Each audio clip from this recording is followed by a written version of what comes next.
Hi friends, మీకు జున్ను ఇష్టమా? అయితే ఈ రెసిపీని ట్రై చేయండి. సేమ్ జున్ను లాగే ఉంటుంది అనమాట. దీన్ని క్యారమల్ పుడ్డింగ్ అంటారు. రెసిపీకి అయితే బ్రెడ్, ఎగ్, పాలు ఉంటే సరిపోతుంది అనమాట. ముందుగా మిక్సీ జార్ లోకి అయితే చిన్నగా కట్ చేసుకున్న బ్రెడ్ పీసెస్ అయితే యాడ్ చేసుకోవాలి. తర్వాత ఒక ఎగ్ ని కూడా యాడ్ చేసుకోవాలి.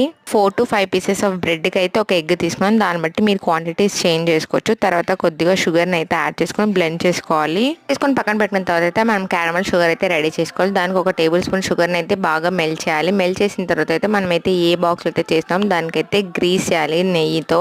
గ్రీస్ చేసిన తర్వాత మన క్యారమల్ షుగర్ అయితే ఇందులో యాడ్ చేసుకోవాలన్నమాట. యాడ్ చేసుకున్న తర్వాత మనం ఆల్రెడీ బ్యాటర్ రెడీ చేసుకున్నది ఇందులో పోర్ చేసుకోవాలి. పోర్ చేసిన తర్వాత ఒకసారి అయితే ట్యాప్ చేసుకోవాలి. ట్యాప్ చేసిన తర్వాత క్లోజ్ చేసి మనమైతే వాటర్ బాయిల్ చేసుకునే దాంట్లో అయితే స్టీమ్ చేసుకోవాలన్నమాట. 15 to 20 మినిట్స్ అయితే స్టీమ్ చేసుకోవాలి. మొత్తం కుక్ అయిందో లేదో చెక్ చేసుకున్న తర్వాత లాస్ట్ కి మొత్తం కూల్ అయిన తర్వాత అయితే డీమోల్డ్ చేసుకుంటే మన టేస్టీ క్యారమలైజ్ డెజర్ట్ అయితే రెడీ అయిపోతుంది. మీకు ఈ వీడియో వస్తే please like, share, subscribe to my channel. Thanks for watching.